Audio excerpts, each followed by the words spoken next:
Some missing persons cases begin with urgency, alarms, immediate searches, and public attention. Others begin quietly, without a single moment that signals danger. The disappearance of Cindy Mae Brown belongs to the second kind. On March 10, 1980, Cindy Mae Brown vanished from Roseville, Minnesota. She was 22 years old. There was no emergency call. No confirmed accident. No public warning that a young woman had just stepped out of her life for the last time. Instead, there was a sentence spoken casually at the end of a work shift, words that seemed ordinary in the moment, but would later become the final confirmed trace of her presence. Cindy never returned home. She never contacted friends or family, and she has never been seen again.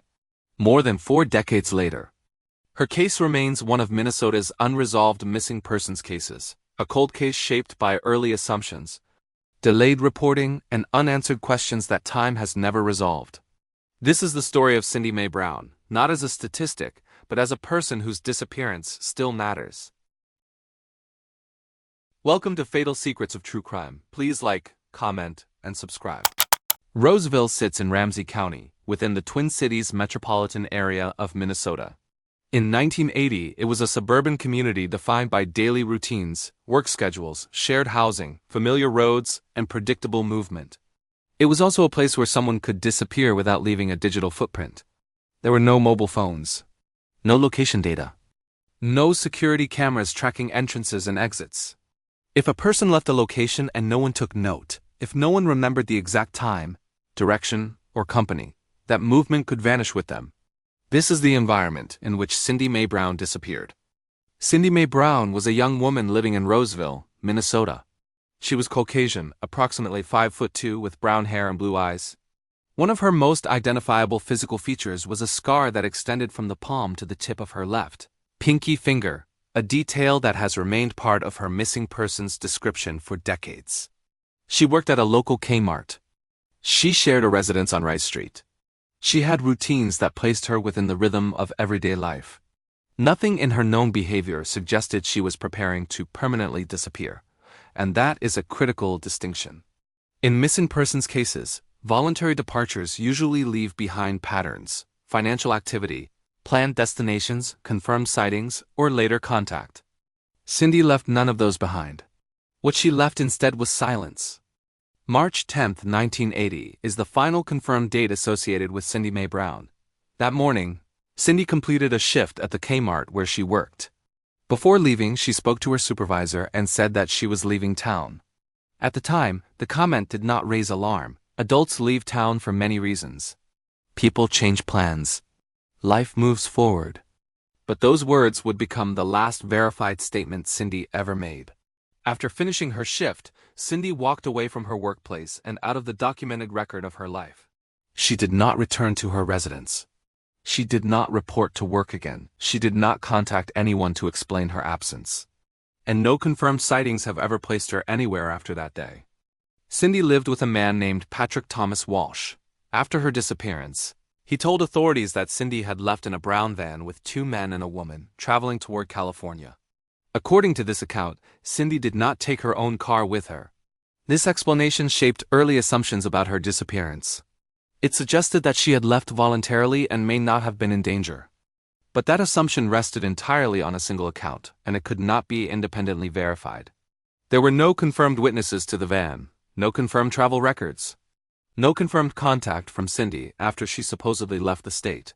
And as days passed, then weeks, then months, the story did not gain supporting evidence. One of the most significant factors in Cindy Mae Brown's case is the delay in reporting her missing. She was not officially reported missing until July 29, 1980, more than 4 months after she was last seen. By that point, the most critical window for a missing persons investigation had already closed. Witness memory had faded. Physical evidence, if it ever existed, was gone. Any chance of tracking her immediate movements had vanished. In many cold cases, delayed reporting becomes the moment where resolution slips away, not because no one cared, but because assumptions replaced urgency. When Cindy's disappearance was finally reported, investigators initially treated it as a possible voluntary departure. This classification influenced the pace and scope of early investigative efforts. Her case did not receive the immediate intensity typically associated with endangered missing persons. Instead, it remained largely inactive while authorities waited for signs that Cindy might surface on her own. But she never did. No letters, no phone calls, no confirmed sightings. And as time passed, the explanation of voluntary departure became harder to support. As investigators revisited Cindy's case over the years, new information reshaped how her disappearance was viewed. Attention returned to the roommate whose account had framed the early narrative. Patrick Thomas Walsh had a documented history of violent behavior prior to Cindy's disappearance.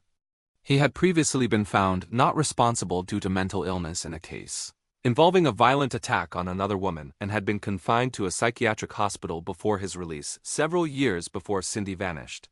In the years after Cindy disappeared, Walsh would go on to commit additional acts of violence, including a later killing that resulted in a life sentence. This pattern forced investigators to reconsider the circumstances surrounding Cindy's disappearance, not as a voluntary departure, but as a missing persons case with strong indicators of foul play. With the benefit of hindsight and additional information, Cindy Mae Brown's disappearance was eventually reclassified as a cold case with suspected third-party involvement. Her case moved from possibly left on her own to unresolved disappearance under suspicious circumstances. This shift came too late to recover early evidence, but it reframed the question investigators had been asking for decades. Not where Cindy went, but what prevented her from continuing her life. March 10, 1980 remains the final confirmed point on Cindy's timeline. Everything after that is blank. No financial activity, no verified travel, no credible sightings. This absence is not neutral. In missing persons cases, prolonged silence often indicates interruption, not intention. Something stopped Cindy from making contact. Something ended her routine. Something removed her from the world she knew. And no one has ever explained what that something was. Cold cases are not just about the past. They are about unresolved questions that still exist in the present. Someone knows something about what happened to Cindy Mae Brown. Someone remembers a detail that once seemed unimportant. Someone may have heard something that only makes sense now. Time does not erase truth. It only hides it. Many long-term missing persons cases are solved not through new technology, but through memory, a recollection shared decades later, when fear or uncertainty no longer holds it back. A conversation, a ride, a comment that felt insignificant at the time. This is why Cindy's case remains open. Because unresolved does not mean forgotten. And missing does not mean gone. Cindy Mae Brown disappeared from Roseville, Minnesota on March 10, 1980. She was 22 years old. Her life ended in public record that day. But the question of what happened to her did not. Her disappearance stands as a reminder of how quietly a life can slip away, and how easily early assumptions can shape decades of unanswered questions. If you are listening to this and something connects, a memory, a detail, a name, it could matter. Because the truth does not always arrive when it is expected. Sometimes it arrives years later, when someone finally speaks. Cindy Mae Brown is still missing, and her story is not finished. Thank you for watching Fatal Secrets of True Crime, Real Crimes, Hidden Truths, and the Secrets They Tried to Bury. Please like, comment, and subscribe. Your support helps keep these stories alive and the pressure on for answers. Till next time, remember, every secret eventually comes to light.